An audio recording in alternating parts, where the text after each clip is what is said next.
And now joining us here in the studio, ADONXS. Yay! Now, let's start by doing this. You are a singer, a dancer, you're a graduated songwriter, a trained opera singer, an activist, a model, and you bartended in the gay bars of London. Yes. So our first question by the poet Bianca Del Rio is, what do you do successfully? Quickly.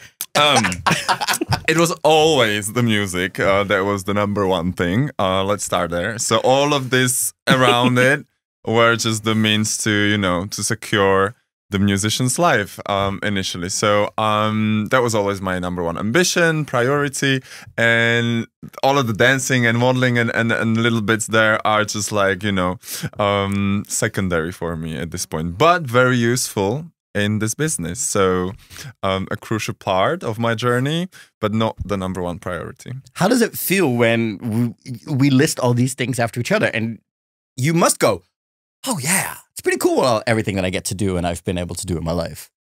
I'm still learning to, like, you know, take in the compliment, because I take this as a compliment. Yes. So Nice. Yeah, it's been, come on, I'm 29, so it's been some year that I'm, you know, involved within arts, within music, within show business maybe. So I feel like the years are now being slightly, you know, they are paying off a little bit. And I'm just like harvesting the investment and the energy that I put into it, I guess. Yeah, and so we're going to see you this year at Eurovision, the 69th edition with your song Kiss Kiss Goodbye. It's 41 days until Eurovision for you is starting. Don't remind and it's me. 24 hours for your first pre-party performance. Yes. Are you excited? Are you ready? I'm extremely excited, and I just have the feeling like everything is going so much faster, and it's gonna go faster and faster. And I just don't want everything to like slip through my fingers. I'm trying to keep myself grounded, keep myself present in the process and in the journey, because the life gave me the lesson that the journey is the goal, not the result, and the result's gonna be couple hours. So I am extremely enjoying myself. Now it's literally like I've already met 2 representatives at the airport. So that were those your first ever like meeting other people that are in the class of 2025 in person? Yeah. Yes. Yeah. We did have like some live streams. We've seen them. We're gonna talk about them a little bit later. We've been watching. We've been laughing. They've been fun. But yeah, Sisal and Vibe, they were the first ones I met now at the airport, and it's so cool. What is that like? Because you look each other in the eyes and you know you're going through the same thing, and it must be this undescribable feeling immediately of I feel like you just said it. It's like, oh, you get me because you're going through the same thing. And it does give a little bit of a songwriting camp as well. So it's obviously nice to talk through the process, and to, like, we literally had a chat today with Sisal being like, we need to stop looking at this as a contest, and we need to start looking at it, or I'm trying to look at it as a massive opportunity and showcase. And the moment I replace contest with a showcase, it just changes the perception, and it's so much better. And yeah, I feel like these friendships they can actually prolong the momentum of Eurovision for all of us if we keep in touch, and if we, you know, link professionally as well. And I think that's big additional value to all of this and to this experience. I think so. I think a lot of the fans also love to see friendships develop, and even like sometimes musical connections, like after Eurovision, some covers or featurings or whatever come. People are always like excited because it feels more real or more human, I guess. Or and that's why we're here. Like this is what brings us together, and I love that about it. I mean, it's the idea of Eurovision to connect Europe, united by together. music, says basically that. Exactly. And of course, this year you are representing Czechia with the song Kiss Kiss Goodbye. And when it was released, you stated that you wanted to bring an unexpected aesthetic with the song. And I'm wondering, can you tell us about... Did I say that? Apparently you did. It was in a press release. We have all the quotes. We have all the quotes. And I'm wondering, can you tell us a little bit about how that song originated? And what was the starting point of you writing the song, and then how that process happened? Yes. It was actually like one of my last songwriting sessions that I scheduled before the submission. Obviously, I had in my mind, like, I definitely want to apply this year. It wasn't known whether it's going to be internal selection or national round. And so the whole past year and a half, probably, I was writing already, you know, with that thought in the back of my head, like, okay, I'm writing a song that I'm liking and I'm enjoying, but I might write it the way that I might sign up with it for Eurovision. So there were a lot of songs written. Only some of them were giving me this like Eurovision potential or Eurovision spark. And then I already had a couple in the shelf that I was obviously considering. And while scheduling this session, it was already like, you know, I'm just going to do this with my friends from London, my former classmates, my former band members, and just people I haven't seen in a long time and I want to spend some quality time with and write again. And there was no pressure or limitation on, writing for Eurovision. Obviously, they knew that I'm applying. I've played them the demos that I was considering. And totally honest, we sat down. We were like, let's write something we enjoy. Let's write something. Because for me, when I get to writing nowadays, I immediately visualize how I feel when I'm singing this live. And that's very crucial for me. Like, what energy am I delivering? What energy am I receiving? And so this was the mindset that I walked into in that room. And that's how it started. It was like, okay, our first inspiration was we want some 70s raw guitars. Then we brought in he shot me down, bang, bang, nice. I hit the ground. That was one of the references. This was just like ongoing theme there. And then we were like, okay, so I do play around with a lot of like space cowboy aesthetic. So why don't we just, you know, play around lyrically with something that is like a duel? So, you know, like imagining two people or even you putting on a fight with yourself, whatever the interpretation is at the end of the day. So the aesthetic in our head was a little bit of a duel. So all of these lines, only one survives, when the night arrives, will you be my ride or die? They are a little Western-y references. It sure is, yeah. Which I loved. And then obviously we ended up with Kiss Kiss Goodbye. We went even deeper on the concept and on the message and on what it actually means for me. And that it is actually a breakup song. It is a song where you are leaving something that is no longer serving you in life or in a relationship, and you're just saying kiss kiss goodbye to that. And you're like ultimately allowing yourself to step out of that situation that is just toxic. Yeah. And yeah, so this was the session. And then at the evening, when we were listening to it, we were still, or I remember the group still saying like, you have a stronger song in that bunch. I don't think you should apply with this.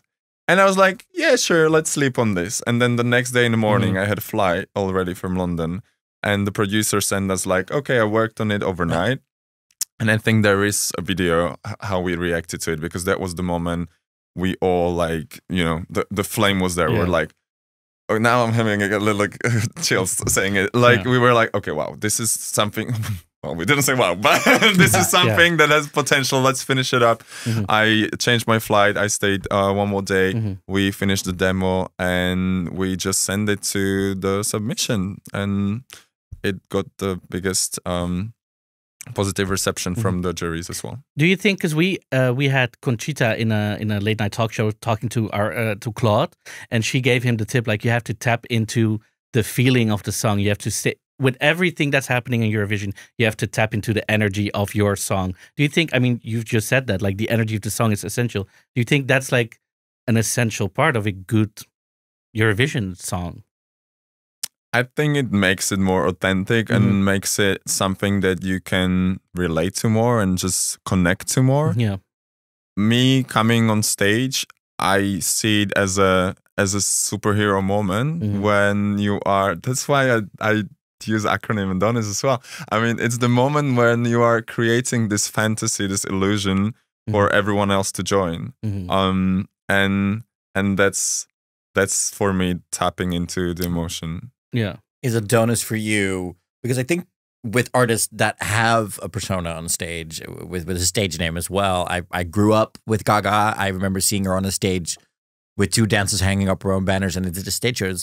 But she always talks about the fact that for her, Gaga is a completely different persona than who she is. But for other people, their stage persona is more of an amplified ultra version of themselves. How do you see ADONXS for you? Is it close to who you are, but then supercharged, or is it someone that would do things that you would never do? So at first I saw it this way. I felt like, okay, ADONXS is a world of its own, and when ADONXS is there, it sounds like I'm schizophrenic, but when ADONXS is on stage, he's confident, he can handle all of the situations. He is the performer, and then Adam, which is my real name, can be a little introverted guy in the backstage, and he can do whatever he wants and cry whatever he wants. And nowadays, I feel like these two worlds are just becoming more and more one, and it's probably, as you said, it's more of an amplified version of myself, or it's like, because it's never like someone else. It's just like the energy that you decide to encourage, and all of us have this introverted and extroverted energy, so it makes total sense. And I just feel like now I don't need the character anymore. I don't need the mask that maybe this acronym served me in the past, and that's why it's like becoming a one thing for me. That's nice. Yeah, because I think I read somebody that you used to be afraid of performing in front of some people. Now you're going to perform for 30 million a little people, bit just a more casual little thing. Are you're but you'd say you're up to it now. You feel confident in just going on and just showcasing. Oh no, I mean, no, I do feel confident, but I mean, I would lie if I said that there isn't a certain. I don't call it a stage fright anymore. I think it's just like a big responsibility, because this is something. This is your craft. This is your thing, and you feel responsible for it. So it's like a respect. And I do feel confident, but obviously. Yeah. I mean, like, come on, like, you're responsible. This is a big thing. You're representing a country as well, so you have to feel exactly.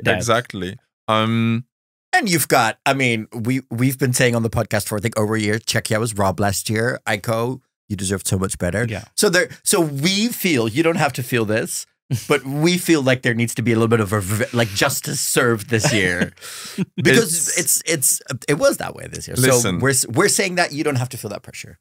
I'm here for it. All of the members of the team are working so hard for it, but it's a difficult contest, and it's so unpredictable. It can really go either way. So you know, the ambition is there. I can imagine, but let's not keep the hopes high, because anything can happen. Exactly. And we still have 40 days or 41 days ahead of us, so it can go up and down, up and down, up and down. Now, we've also done a little bit of our research, and one of the things we discovered is that you were classically trained by renowned opera singer Hanna Pekova, and your vocal style goes in, it's a big range. There's words that were described. Marco, you have the words right in front of you. If you want to do a little bit of the honor here. I've read haunting, deeply soulful, and instant recognizable because you're a bass o profundo up until a tenor.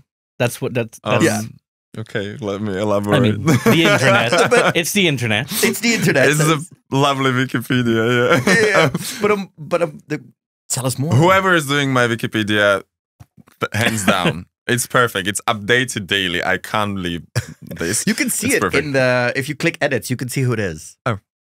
Okay, so we can go and check and tag someone later. But I'm wondering, tell us more about this. I mean, yes. So the technique is very much classical, but then it's shifted to pop. Yeah. And it just matches my type of voice, because when I was a young boy, I would be a tenor, and then after a time the voice changed, and usually it's the exact opposite. So you go all the way down. Yeah. So my like very comfortable range when it comes to singing is very, very low, and I would be classified as bass. But obviously, that's not what I perceived as trendy in pop music for years and years until I discovered Woodkid. And so I would really like practice a lot with Hanka Peckova. And we would actually practice classical technique, which would allow me to climb higher and higher and reach higher notes. And pretty much the basis of it, it's like with dancing. If you have the classical training, you can still perform and dance different genres. This is very much the same thing. Like for me, the core of the classical technique is essential, and then it can be developed into a pop style, which is easier for me that way. But the thing is, because Kiss Kiss Goodbye is not an easy song to sing, because it's very no. No, because it's do you regret that now? Listen, before we went to premiere the acoustic version at Malta, and I started singing it, and it was just after the studio. Obviously, in the studio you have space to correct everything. I was freaking out a little bit, because I was like, this is not easy to sing, especially when you are, under adrenaline. But again, as with any song, practice makes perfect. So I obviously now feel more secured with it. Is that where your training comes in? Yes. Just in terms of like knowing what to use, knowing what to do, know that it takes time and stuff like that, and maybe not get frustrated right at the start. Of course, just so you can like lock it in for the muscles as well, because ultimately it is a muscle memory, like with driving and with everything. So the more you repeat it, the way that it's not harmful and enjoyable, you can lock it in. And I obviously still visit her, Hanka Peckova. I've been there 2 days ago, I think, and then we will have a little warm up tomorrow morning on Zoom.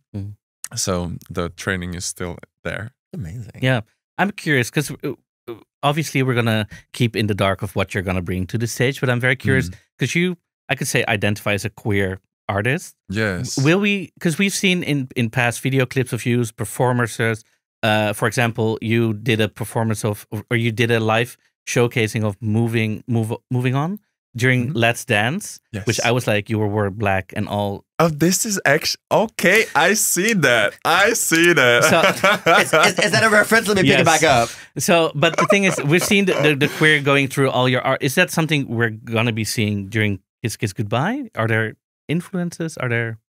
To be fair, it's such a essential part of what I'm doing that I'm not even putting it on a pedestal anymore, because it just feels natural. So yeah, of course, I love throwing looks. I love something fashionable on stage, something that is sparking and catching the light.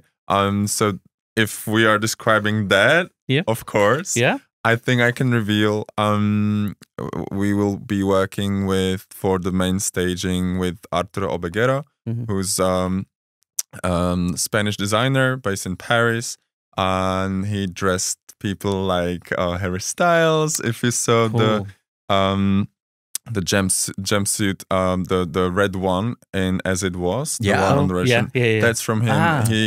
He dressed Adele for Las Vegas, the Morticia look. He dressed Beyonce for Just a casual. Renaissance. Now you're in that last one, the Lady Gaga for SNL. This is amazing. You just picked up the phone. You were like, "Hey, listen." Let me tell you, it's all a coincidence and a timing which I trust into. So he was invited to Prague Fashion Week by this perfume house, and because they had like a collaboration together.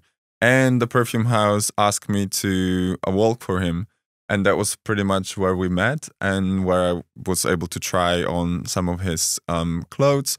And we actually used his styling in the promotional pictures, the very first one with the announcements of the gloves and just the corseted trousers. That's also Arturo. So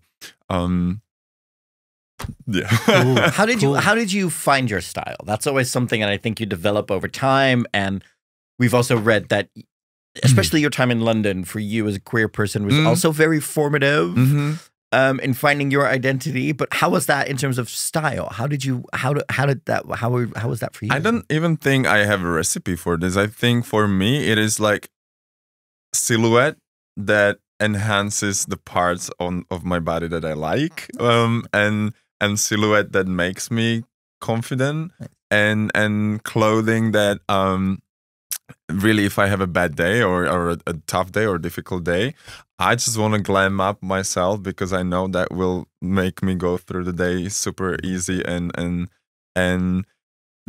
that's how I find my style, I guess. I don't know how else to describe it, but obviously it's the shapes, it's the silhouettes, and fabrics. And then coming back to London, I think that was something like a little eye-opening in the sense that people are not worried to take risks. They are like really experimenting with how they express even through fashion. And that's what was definitely formative, and that's what influenced me, and that's what I loved about London. London's one of my favorite cities in the world. That's the city that I would definitely go be like, I want to live there again. But I'm sure Amsterdam is very much the same, no? Like I did not live here, but when I come here, I would find comparisons. Yeah, I think London feels bigger. I think it feels because it's. I think about 10, Amsterdam's 20. like a village. Everyone knows everyone. Everybody knows everybody. Everybody knows everybody here. But I want to maybe get back a little bit to the process of creating like the staging. I will not ask you what it is, but more how was did you come up with, okay, I'm having an idea, or could you throw like, I want to have this, and they're like, this is possible? Or were they like, we're gonna do this? Are you... Oh yeah, well, it was a process, let me tell you. but that's great and honest. We had so many ideas, great ideas, and ideas that I was really set to give up on. But ultimately, I understood like why we need to give up on this. And I do have tendency in this Eurovision process to be like, is this enough? More. And that is not always the way. Yeah. And that's what Kiss Kiss Goodbye is also about, like telling you are enough in that very moment. So this is like coming to me through the song, and then I'm like, Adonis, sure. Yeah, just calm down, trust the process a little bit. So we were throwing a lot of ideas, but we did not want to kill the emotion. So at the end, we decided to go a little bit more minimal. Obviously, I'm bringing my dancers and everything is happening. But we gave up on a lot of great ideas, which I might reveal eventually. But someday, maybe you can do what half of your what I would call classmates of this year is doing, and just saying you're going to do something that's never been done before at Eurovision. We've made the joke on the podcast this week that like half of the artists this year is like, I'm going to do something that no one's done before, and we're like, first show it, and then just put it might work out. But I definitely, I definitely like the way. Ireland did it last year, that they were just silent and then they drop it. Exactly. I can tell. Listen, we were in the arena when Bambi did the first. Well, not for the first time, but for the first time the press saw it. Seeing it, they did it. Everyone's jaw dropped. There was like, I think, a split second, maybe 1 or 2 seconds, that the press was like, it ended. It was like, and then everybody just started to scream. It was like it was wild. It's very nice. It was a very beautiful moment. It goes to my top 3 ultimate favorite staging ever. Yeah, because it wasn't overdone and it was perfect. It was a story to camera tell. Camera work, story. That's it. Now, talking about that dance break feels in a very kind of good way. It propels the song forward, and it sonically continues. It doesn't feel like it's a dance break that's where we've seen songs in the past, even amazing pop songs that are not in Eurovision, where it's like, oh, they wanted to add a middle eight where the person can dance. It feels sonically like it's in there, and that it then pushes the song forward. Was that intentional, or was it the other way around? Was it like I wanted to have a choreo moment in whether it's the video or whatever? How is that process Because people always wonder. Well, first of all, thank you that this is how you perceive my dance break, because I see it the same way. It was already in the first demo version because I knew that if I'm going to Eurovision stage ever, I want to, contain it fully, which is dancing as well. So if you come to my show, you will get, the emotional ballads, but you will also get the fully produced songs with choreography. And I was torn because I feel like my circle felt like I should go with the ballad, or I should be the,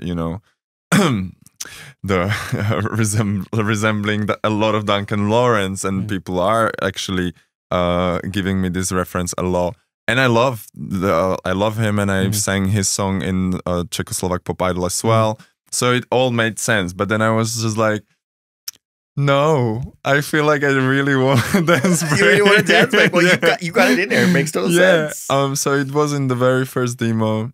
It changed and it evolved. And the idea behind it was, obviously, we are in 3/4 time signature, which is interesting dance break. But it's not gonna motivate you move your hips that much. So I was like, well, can we actually manage and jump into 4/4 and either stay there till the end or be super clever and somehow come back.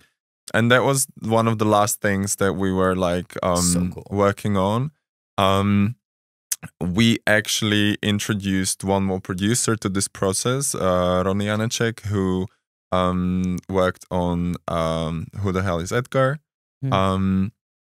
And he is actually the one working out the dance break as you can hear it right now nowadays. So I loved it the very first moment I've listened to it, and then it was just tweaking the sounds. But I'm not sure if I'm answering your question. No, but so it was in there from the start. So you did answer the question. There wasn't this time signature change yet. So it's very intentional. But we had that idea and we were trying to bring it there. Nice. And for me, that is also something that is not very common with pop music. I mean, like the 3/4 songs that are like commercially successful, it's not that many of those. A Golden Hour, if you know, that one is very famous. But again, I feel like this might actually help, and this might be just super interesting to have it. Yeah. And the song also gives me, in the proper good way, it gives James Bond vibes in a good way. All right. Okay. The guitar, the whole thing, the whole mystic drama, of it, the drama of it, which I love. Yes. But speaking of dance breaks, if you look at Eurovision, what's your favorite dance break ever from Eurovision? Is there one that comes to mind where you're like, that was the one, that was the girl, or boy, or another gender? I remember working the night at Q Bar at Leicester Square in London when Fureira was doing her dance break. So I was serving. But you worked at Q Bar? Oh my god, I love Q Bar. Yeah, that's one of my favorites. Not the little Q in Soho, but the actual one at Leicester Square. Yeah, and we like all of the boys used to like dress up, and they would just paint us in different flags and stuff. I don't even remember what flag I was, but I know I had a body paint. And I remember, seeing Fureira, and I think that was the moment for me, maybe as a current fan of Eurovision, that defined the dance break for Eurovision. Then obviously we had Chanel later on, which was brilliant, amazing. But that was already a follow-up of they're all standing on the shoulders. So I think if you achieve something like this, that you are suddenly the reference for Eurovision. Wow, that's winning for sure. Yeah. Which I think Duncan is as well. Like I don't think. Okay, we did have the Portugal song, but it was different. It was different. I think Duncan's was more dramatic, and Portugal was more small, intimate. I love that so much. What do you think musically of this year? Of the other songs? Is there songs that you already kind of are also singing when you're at home or something? So. Listen, as I said, I really do react to the energy on stage. Yeah. And I just really love what Erika is bringing on stage. And it's giving me true 80s rock star. and I can't wait to see it live. It was insane. I was the commentator for Out TV on the national final with Krista Secrets, and we were just sitting there and we were watching the rehearsal footage. That shot when she walks back, I was like, there's nothing here but light. There's nothing but light and her. And it's just, I love that. Again, it's not overdone. Nope. But it's authentic. Cool. Yeah. And if you can do this on stage, you got me. Then you sell me whatever you're singing. Yeah. Because I'm linking with you as a person and as an artist. So I definitely enjoy her song. And to be fair, now I do have the Eurovision 2025 official playlist in my headphones in a gym, in a car. And I feel like I'm waking up every morning just hearing a different song. Yeah. But I was listening to Claudia's song. I feel like, with this year, I feel like all of these songs are the songs that you need to grow, they need to grow on you a little bit more. Yeah. So probably when Claudia won the national selection, I wasn't listening to the song that time, but now somehow I just, it grows on you. Discover the song and you suddenly, and I think this quality is actually appearing in a lot of songs this year. So maybe the perception is like we might not have, okay, we do have JJ. But what I wanted to say, like maybe we don't have the winner vibes immediately, but obviously, yeah. And I think we have to ask, since we're in Amsterdam, what do you think of our Claude and C'est La Vie and his dancing? I'm listening to that song. Nice. I did not learn the lyrics. It's fine. You have time. Yeah. I have a spoiler for you. It has the word "la." Was it? Yeah, the word "la." 92 times. 92 times is in the song because he goes la la la la la. So someone counted this out and we discussed it. And then the it's C'est La Vie, so it's repeating there. I think it's a great pop song. It's something that can also act like a ear worm, like it stays with you, which is essential for pop music. I think it will be successful. Nice. I think a couple more questions before you let you go. But first of all, the thing we want to know is, and we've already brought it up, is you've been part of some iconic live Instagrams already, organized, dare I say, by Queen Sisal. Yeah, I think it was like Kyle started Sisal. She started it. She started it. What has that been like? Because it looks from us looking at them like you guys are having so much fun and you get to authentically already know each other, which makes it less of an awkward first date this weekend. It does, but in the same time, you never met them in person. So it is like, you're seeing each other for the first time in front of an audience. Yeah. It's a very, very weird setup in a way. Yeah. Because it should be relaxed. It should be, laid back but you're still watched. So it kind of gives, a little Love Island vibe. Love Island. Oh my God, I love this. But it's like how we're dating in front of the world. Big Brother. Okay, Big Brother. Yeah. That's next year. Eurovision is going to start putting the artists in houses for like a month. For like a month with a villa. And Maya walks out, goes, right, tonight we're dumping 2 people by the pits. I love this. That's how we do national finals from now on. They're all going to like a tropical house and they're just going to do it like that. I love this idea. Listen, I was always saying this. If there was a gay version of Love Island in Czechoslovakia, I would be the first one to sign up just for the drama. Like we have I Kissed a Boy in the UK, which is now the Dutch version of I Kissed a Girl, which is first here, has just started this week. So the queer we're slowly like getting the representation out there as well. Yeah. Well, anyway, the live streams are fun, and as you said, they are breaking ice a little bit. Yeah. But I've done a little bit of like couple minutes of one, and then a longer one with Red Sebastian and Gojo, and we're gonna meet probably tonight, all of us at the hotel already. Maybe have some dinner and then tomorrow. So it might be the end of the live streams, guys. No, who knows? Hopefully not. Hopefully not at all. And I'm also wondering, we know you're a big fan of Drag Race. What are some of your favorite Drag Race girls and why? Okay, I have 2. Naomi Smalls for the fashion, as a fashion girl, And then comedy queen, definitely Jinx Monsoon. I love Jinx. So these are my like 2 top favorites. Yeah. But obviously, like, we're getting a lot of new seasons, a lot of new queens. So are you watching the current season? Yes, I am. Who do you want to win? Let's go around. Who do we want to win? I want yours. I mean, first. in the beginning, I was like, I need another theater queen because I just love it. But now I don't see. I think just energy-wise, it's gonna be Anya. Right. Although the brand is not that distinct, but I kind of I just like her energy. So you were with me with the Susie at the beginning? Yes. Yeah. Because Susie was like resembling Jinx a lot for me. When she started to tap dance, I was like, yes, please, please. And it was clever. Yeah. It was there. Yeah. But I agree. Somehow the competitiveness, but maybe it's editing as well. Like we don't know. But somehow the competitiveness and the eagerness, the delusional, threw me off a little bit. The competition. Where? Yeah. You're doing good. See, I think the thing is that she, and this is the problem. I got to produce Drag Race Holland season 2, so I've seen it up close. I've been to one of the. So you're the one. Well, no, and I've been to a Drag Race finale, so I know what the girls are like. And I think what you really discover with Susie is Susie thinks there's a way to win Drag Race, and she's prepared for everything. Anya's like, you can literally throw 3 cans of tomato sauce at me and I'll do it. I don't care. And she's very much the people resonate with more. Yeah. And I think that makes you a better thing. Yeah, I'm going for Anya or probably Jules. I would say. I think Jules is just like Jules being a dark horse now. You know, changing everything. Possibly.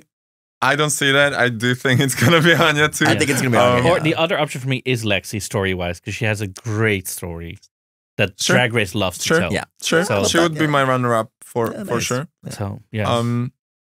Have you ever done drag? No, no. But my friends. Will we see it in Basel? Will we see it in Basel? Imagine like just the me rehearsal not saying coming anything, on, and then the rehearsal like bam. Oh my gosh. Imagine me coming to delegation. Yeah. I have a new concept. Yeah. We're changing everything, honey. We're re-recording the director's cut tomorrow. Yeah. And my name is Adonis Nerve. Yeah. It's just like I love it. No, I did not put myself into drag because I just don't have the skill. I think it's so difficult. I have the same thing. I'm like. I think you really need to devote a lot of time and energy to do this.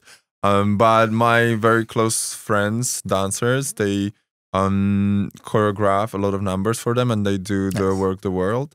So they always, when there was a stop in London, they would just like invite me.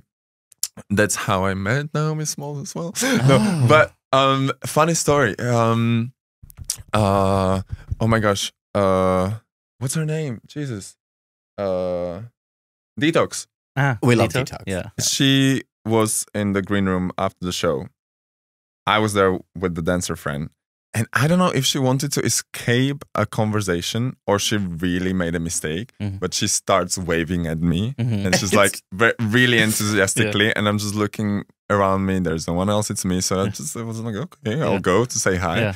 And then you can tell that the moment you're getting closer and closer, she's realizing you're probably not the person you wanted it to be. Yeah, so that was a bit awkward. We just hugged and said like, you know, a small talk. But what I wanted to say, the dancers always invited me over, and I always saw the show, and that was a big motivation for me, especially through the confidence thing, because they were there for the arena, you know, the stage was full of them, and I loved it. And I was a little bit, you know, like, they're just lip syncing. I can actually sing. I can do this with singing. No, they're not just actually lip syncing. The craft is there, obviously. Yeah. But yeah, that was a big, my very first bigger shows, me walking on the stage, I was telling to myself, like, if Naomi can do this, if Alaska can do this, if you can do it too.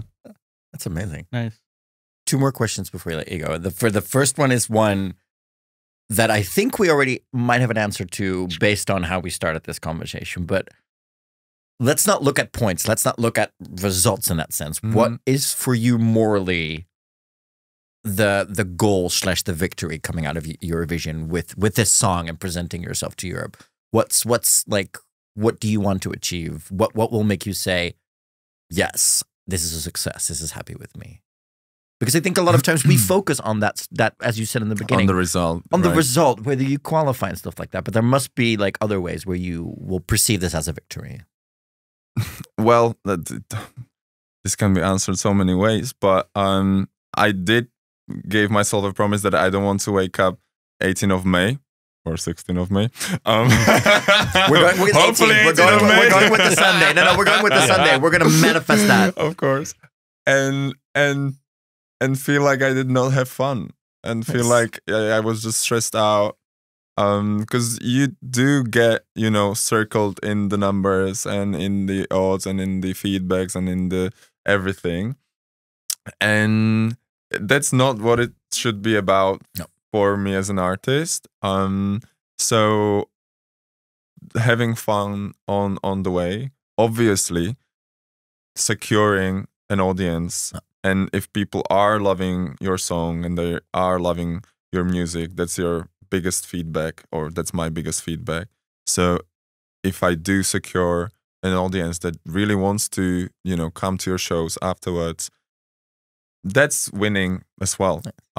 So yeah, probably this. Do it. The albums are good. We've listened. Love some of the stuff that's on there. You actually love the fact you're doing intros as well to songs, stuff like Foreplay, where it's like, no, but it's a sonic soundscape. It's more than just like, here's 4 songs that are an EP. Just go. No, it really feels like you have a vision around it. Thank you. The final question is a question that I'm asking all Eurovision artists of this year. Okay, what is it? And it's a good one, I hope, because united by music is the theme. So I thought of myself, how do we unite by music? And therefore I'm building a playlist, and every artist gets to put on a song, and it's a song that you absolutely love. It doesn't have to be Eurovision. It can be an album track. It can be something from, you know, either from any Slovakia, artist, any album, any whatever. What is the song you absolutely love and you think, oh my God, the world should know this? Or the world maybe already knows, but we need to hear it more. I don't know whether to go like super niche. Or you can. Or it's your choice. It's your pick. Whatever you love. What do you think the world should hear? Because I'm going to be publishing it like later this season. And okay, let's put Josef Salvat Islands. I'm doing this right now. No, because then I know I've got the correct song. Yeah. So and why? How do you spell the name? This song? Josef, Josef, Salvat. Salvat, yes. He's Australian. And then the song is called I Will Take Islands. Yeah, it's also the name of the album, but it's also the last song. Nice. I feel like, well, with all of these artists like Florence the Machine, Bon Iver, Mumford & Sons, Josef Salvat, Woodkid, these are my beginnings. These are the beginnings when I started to like really realizing, okay, music is the one thing I want to do in life.